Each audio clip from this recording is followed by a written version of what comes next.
এত বড় প্রতারণা করার জন্য মুক্তিকে এবার চুলের মুঠি ধরে ঋতুজা কলেজে সবার সামনে অপমানিত করলো। হ্যাঁ বন্ধুরা, এমনটা করতে চলেছে আজকের পর্বেও। বিস্তারিত জানতে ভিডিওটিতে লাইক দিয়ে চ্যানেলটিকে সাবস্ক্রাইব করে পুরো ভিডিওটি তোমরা দেখতে থাকো। গল্পের শুরুতে আমরা দেখতে পারবো মোনালিসা মুক্তি মাসিকে বলতে লাগলো, আমরা না একটা কাজ করব, আমরা কম্পাসকে আমাদের হাতের মুঠোয় নিয়ে আসবো, ওকে গিনিপি বানিয়ে কাজ করাবো। মুক্তি তখন বলতে লাগলো, মিসেস লেবের কথা শুনেছো? আমার এখানে একজন বন্ধু আছে, ওনাকে দিয়ে আমি কাজটা করতে পারবো। তবে তোমার কি এটা সম্বন্ধে কোনো ধারণা আছে? মোনালিসা তখন বলতে লাগলো, না, আমি তো কিছু জানি না। তখনই মুক্তি বলতে লাগলো, কিছু তো অন্ততপক্ষে জেনে রাখা দরকার। কেন? তুমি কিছুই জানো না? তাহলে একটা কাজ কিভাবে করবে? কিছু তো আগে থেকে এক্সপেরিয়েন্স দরকার আছে। তখন মোনালিসা বলতে লাগলো, মুক্তি মাসি তুমি বলো না আমি কি করব? তখন বলতে লাগলো, ঠিক আছে, তোমাকে কিছু করতে হবে না, আমি কথা বলে নেব। আর ওকে দিয়ে এমনভাবে কাজ করাবো, দেখবে ওর না বাঁচার আশাটুকু শেষ হয়ে যাবে। তখন খুশি হয়ে যায় মোনালিসা। মোনালিসা তখন বলতে লাগলো, মুক্তি মাসি পারবে তো তুমি? তখন বলতে লাগলো, ঠিক আছে, আমি ওই ল্যাবের যে অনিমেষ দা ওর সাথে কথা বলে তারপর আমি তোমাকে সবটা জানাবো। তুমি এ নিয়ে একদম ভাইবো না। ওকে না ওর যে ব্রেনটা পুরো ব্রেনটা আমরা নষ্ট করে দেব। তারপর দেখো ও অনেক বাড়াবাড়ি করেছে আমাদের কাছে। সেটা না আর কিছুতে হতে দেওয়া যাবে না। তখন খুশি হয় মোনালিসা। মোনালিসা তখন বলতে লাগলো, মুক্তি মাসি আমি জানি তুমি সবটা করতে পারো। মুক্তি তখন বলতে লাগলো, আমাদের পথের কাঁটা তো ও। ওকে তো আমাদের রাস্তা থেকে সরাতে হবে। ওকে এমন অবস্থা করব ও যেন ভবিষ্যতে কিছুতেই বাঁচতে না পারে। ওখানে যেন ও শেষ হয়ে যায়। এমনকি ওর মৃত্যু হয়ে যাবে সত্যি এই রিসার্চটা করলে। এতটা ওর প্রেশার বেড়ে যাবে না, তারপর সে নিজেকে কিছুতে কন্ট্রোল করতে পারবে না। নাকে মুখে রক্ত বেরোবে। এইদিকে এরপরে হঠাৎ করে মুক্তি জানালা দিয়ে দেখতে থাকে সেই এই কম্পাস গেটের সামনে দাঁড়িয়ে আছে। তখনই মুক্তি বলতে লাগলো, ঘটনা কিছু তো একটা গন্ডগোল আছে। সত্যি কি কম্পাস তাহলে আমাকে চিনে ফেলেছে? কিছু একটা সমস্যা হতে পারে। অন্যদিকে মুক্তির কথা শুনে ভয় পেয়ে যায় মোনালিসা। মোনালিসা তখন বলতে লাগলো, কি করবে মুক্তি মাসি? তুমি এবার কি করবে? মোনালিসা তখন বলতে লাগলো, মুক্তি মাসি এবার তাহলে কি ও কি তোমাকে এখানে সবার সামনে প্রমাণ করে দেবে তুমি এই যে মুক্তি মাসি? তখন বলতে লাগলো, এটা তো কিছুতেই সম্ভব না। দেখো না এবার আমি কি করি, শুধু একবার দেখো। অন্যদিকে দেখা যায় সেই ঋতুজা বলতে লাগলো, একবার কলেজে যাও, তারপর তোমাকে আমি সবটা বুঝিয়ে দেব। এদিকে অখিলেশবাবু হঠাৎ করে সেই কম্পাসকে দেখতে পায়। তখনই ঋতুজা বলতে লাগলো, এই তো কম্পাস। তোমরা তো সবাই বলো কম্পাস নাকি আমাদের কলেজের ক্ষতি চাইছে। ও আমাদের কলেজের কোনো ক্ষতি চাইছে না। ও আমাদের কলেজের উপকার করার চেষ্টা করছে। অখিলেশ তখন বলতে লাগলো, ঋতুজা তুমি কেন বুঝতে পারছো না? কেন তুমি বুঝার চেষ্টা করছো না? ও আমাদের কলেজে আর বিহান যদি ওকে একবার দেখে ফেলে তাহলে কি অবস্থা হতে পারে? আমি আমার ছেলের কথাটা ভাবছি। ঋতুজা তখন বলতে লাগলো, সেই ব্যাপারটা না হয় আমার উপর ছেড়ে দাও। এরপরে ঋতু গাড়ি থেকে নেমে কম্পাসকে ডেকে নিয়ে আসে আর বলতে লাগলো, কম্পাস এদিকে আয় তো, এদিকে আয়। অন্যদিকে অখিলেশ বারবার করে মোবাইলের দিকে তাকাতে থাকে। তখন ঋতুজা বলতে লাগলো, কাকে ফোন করছো তুমি? কাকে ফোন করছো? এখন কাউকে ফোন করবে না।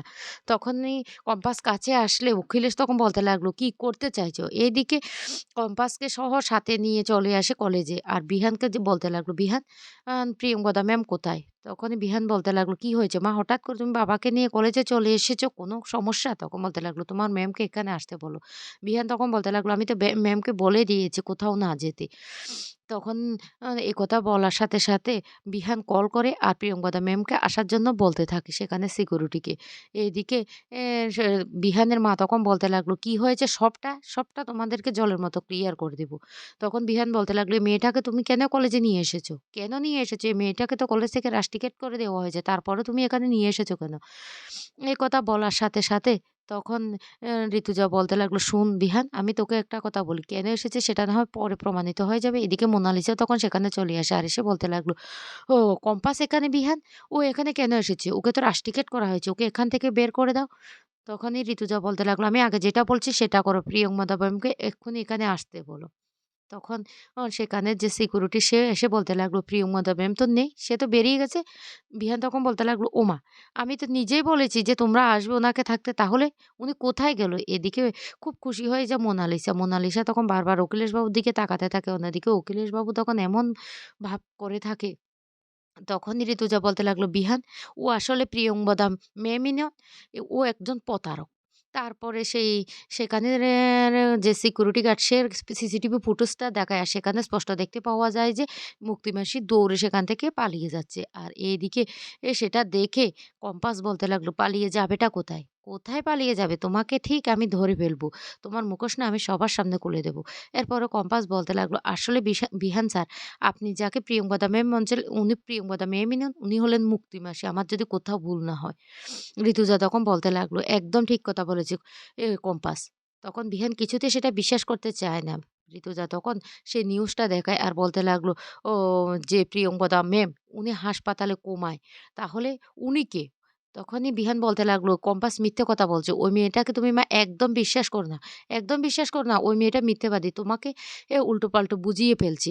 তুমি কেন ওর কথা আবার বিশ্বাস করতো?" ঋতুজা তখন বলতে লাগলো, "শোন বিহান, আমি তোকে একটা কথা বলি, উনি যে প্রিয়ংবদা ম্যাম নন, উনি যে পালিয়ে গেছেন সেটা তো স্পষ্ট হয়ে গেছে।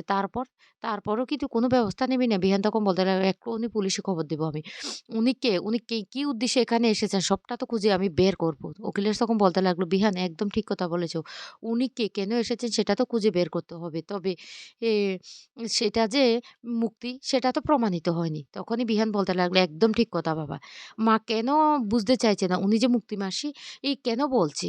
মুক্তি মাসি তো আমাদের বাড়ি থেকে বেরিয়ে গেছে।" তখনই কম্পাস বলতে লাগলো, "শুনুন বিহান স্যার, আপনি না কিছু বুঝেও না বুঝার ভান করেন। আপনাকে একটা কথা বলি, মুক্তি মাসি পরিবারে ভালো করবে ভেবে বাড়ি থেকে বেরিয়ে গেছে। তারপর মুক্তি মাসি কোথায়? মুক্তি মাসি ছদ্মবেশে এখানেই আছে। আর এরপরে মুক্তির ফেলে যাওয়া চশমাটা আর একটা কানের দুল হাতে নিয়ে কম্পাস বলতে লাগলো, "উনি তো অনেক বয়স্ক লোক। তাহলে উনি চশমাটা কি করে ফেলে গেলেন?" এই কথাটা বলার সাথে মোনালিসা বলতে লাগলো, "হয়তো উনার কাছে আরেকটা আছে।" কম্পাস তখন বলতে লাগলো, "ভালো করে ফুটেজগুলি দেখো। উনার চোখে কোনো ও চশমা ছিল না। উনি এমনিতে দৌড়ে পালিয়ে যাচ্ছেন। তাহলে তো এবার বোঝা গেল?" কম্পাস তখন বলতে লাগলো, "সবকিছু ঠিক আছে কিন্তু উনি যে মুক্তি সেটা তো প্রমাণিত হয়নি।" এদিকে ঋতুজা মুক্তিকে বারবার ফোন করতে থাকে আর মুক্তি তখন বলতে লাগলো, "কি ব্যাপার ঋতু? তুই কেন ফোন করেছিস?" ঋতু তখন বলতে লাগলো, "তুই কোথায় আছিস এই মুহূর্তে?" মুক্তি তখন বলতে লাগলো, "এই তো ঘরে।" তখনই ঋতুজা বলতে লাগলো, "তাহলে তুই এইভাবে হাঁপিয়ে উঠছিস কেন?" মিথ্যে কথা বলতে থাকে মুক্তি তখন বলতে লাগলো, "আমার শরীরটা আসলে ভালো নেই। আমি ঘরে আছি আজকে ২-৩ দিন আমি কোথাও বেরোইনি।" তখনই ঋতুজা ফোনটা কেটে দেয়। এরপরে কম্পাস বলতে লাগলো, মা তোমার মোবাইলটা আমি একটু দেখি তো।"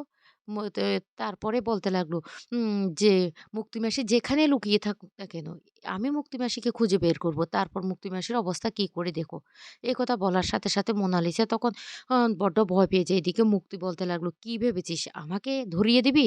কিছুতে পারবি না। আমি তোর হাত থেকে না ফাঁস কেটে আমি যেকোনো প্রকারে বেরিয়ে যেতে পারি। সেটা এবার বুঝতে পেরেছিস?"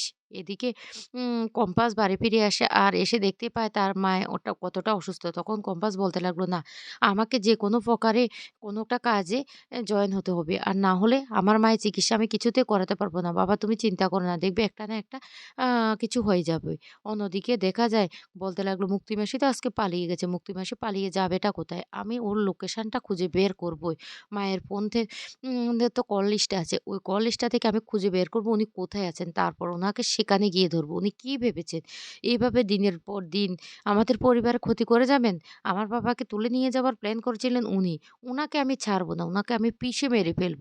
এই কথাগুলি ভাবতে থাকে। অন্যদিকে মুক্তি অনিমেষের কাছে গিয়ে প্ল্যান করতে থাকে কিভাবে কম্পাসকে গিনিপিগ বানিয়ে মেরে ফেলা যায়।